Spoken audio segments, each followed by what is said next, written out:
Chào các bạn. Hôm nay Minh TV xin mời các bạn đến huyện Tiểu Cần, tỉnh Trà Vinh, trên tuyến quốc lộ 54 và 60.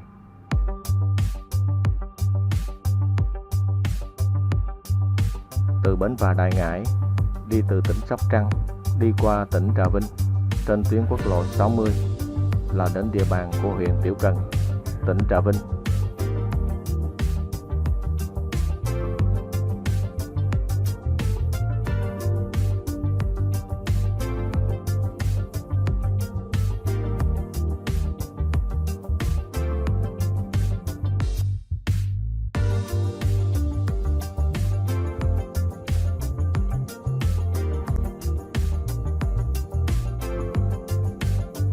Đây là ngã tư đường Hùng Vương và quốc lộ 60.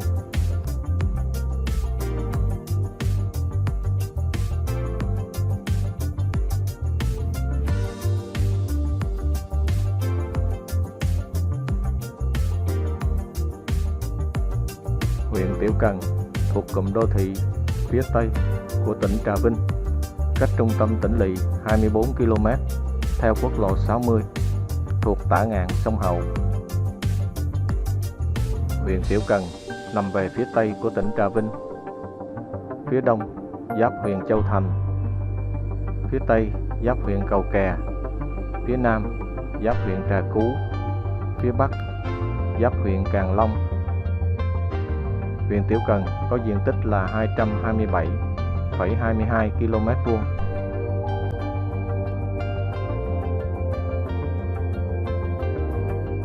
Huyện Tiểu Cần có 11 đơn vị hành chính cấp xã trực thuộc, gồm 2 thị trấn là thị trấn Tiểu Cần và thị trấn Cầu Quan. 9 xã là Hiếu Trung, Hiếu Tử, Hùng Hòa, Long Thới, Ngãi Hùng, Phú Cần, Tân Hòa, Tân Hùng và xã Tập Ngãi.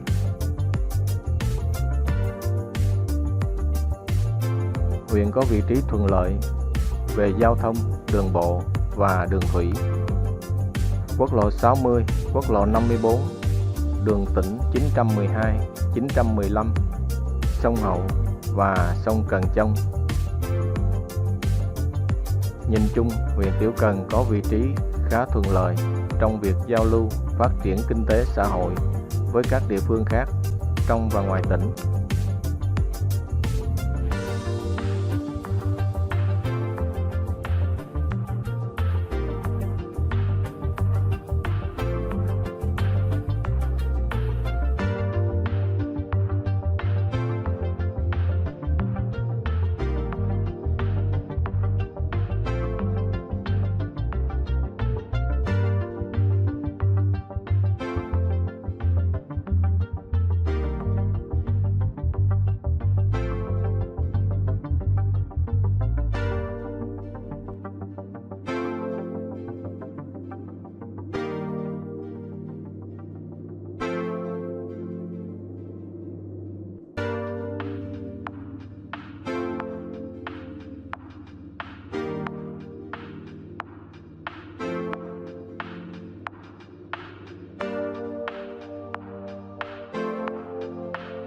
Về lịch sử hình thành huyện Tiểu Cần. Tiểu Cần là một vùng đất cùng con người ở đây đã dựng lên một lịch sử hào hùng cho con cháu đời sau. Đến nay người dân Tiểu Cần luôn tự hào với truyền thống oanh liệt của quê hương. Vậy hai tiếng Tiểu Cần đã có từ bao giờ? Những chuyện kể dân gian đến nay vẫn còn lưu truyền mãi, nói về nguồn gốc ra đời tên gọi Tiểu Cần. Trong những chuyện dân gian ấy có chuyện kể rằng đã lâu lắm rồi, vào cái thời vùng đất này còn rất hoang vu, có một con rạch chảy qua. Con rạch này có tên gọi là Kanchon, tiếng Khmer, tiếng Việt biến âm thành Cần Chông, và về sau vùng đất có con rạch chảy qua này được gọi là Xẻo Cần Chông, rồi Tiểu Cần Chông, và rút gọn lại còn Tiểu Cần. Như vậy, địa danh Tiểu Cần xuất hiện trong thời kỳ đầu khai phá miền đất này.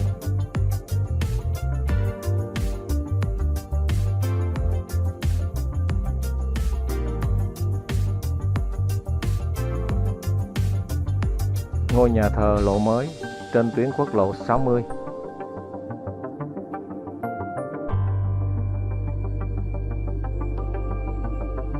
Thời đó, xẻo Cần Chông là cách gọi dân gian chỉ một vùng đất có một xẻo băng qua, mà trên xẻo đó cư dân thường bắt cá, tôm bằng một loại ngư cụ được người Việt gọi là vó và người Khmer gọi là cần chông. Theo cách gọi dân gian Nam Bộ thì xẻo là rạch nước tự nhiên chảy ra một dòng sông lớn, do vậy mà có tên là xẻo Cần Chông. Rồi xẻo Cần Chông biến âm thành tiểu Cần Chông, sau đó rút gọn chỉ còn tiểu Cần.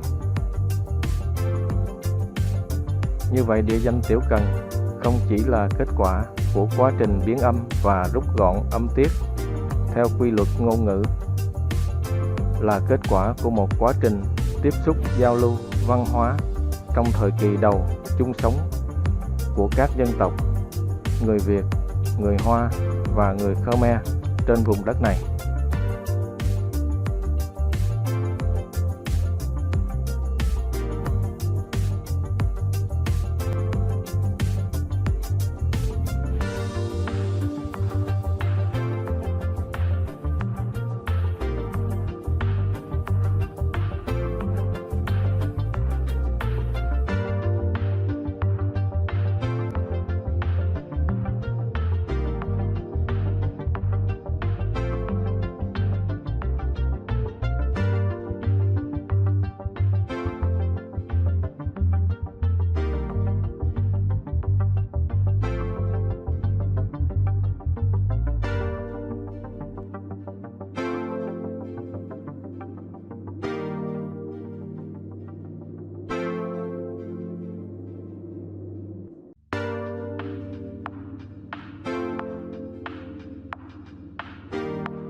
Đến đây là ngã tư quốc lộ 60 và quốc lộ 54.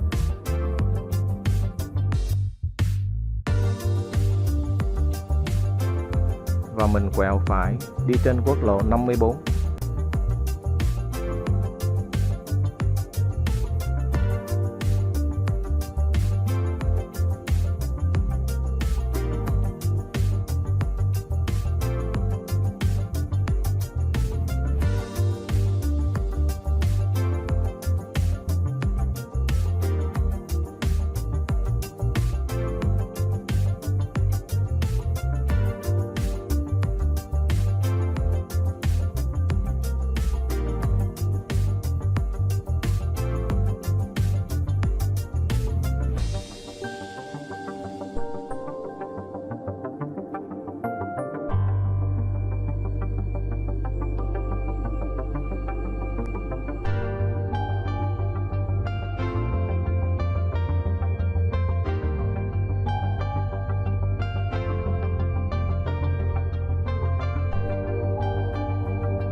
Đây là cầu bắc qua sông Cần Chông.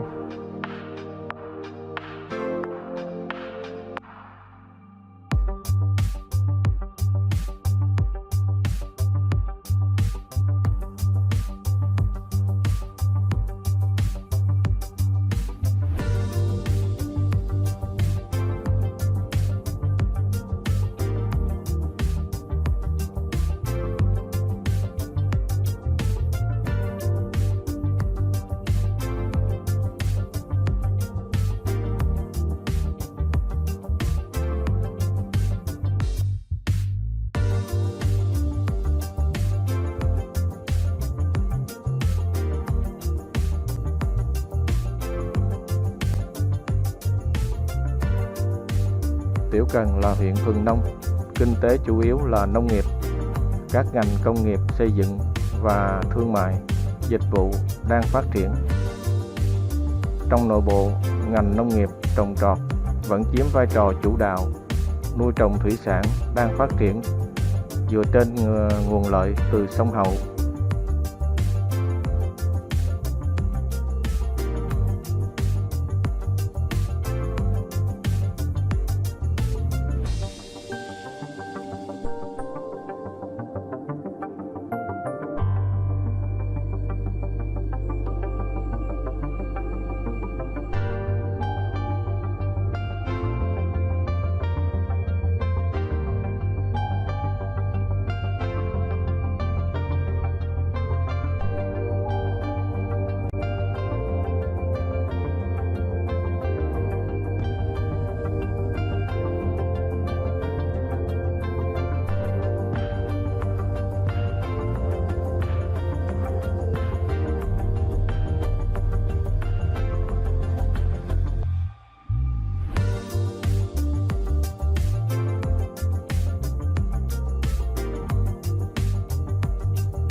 Đến đây là hết địa bàn huyện Tiểu Cần.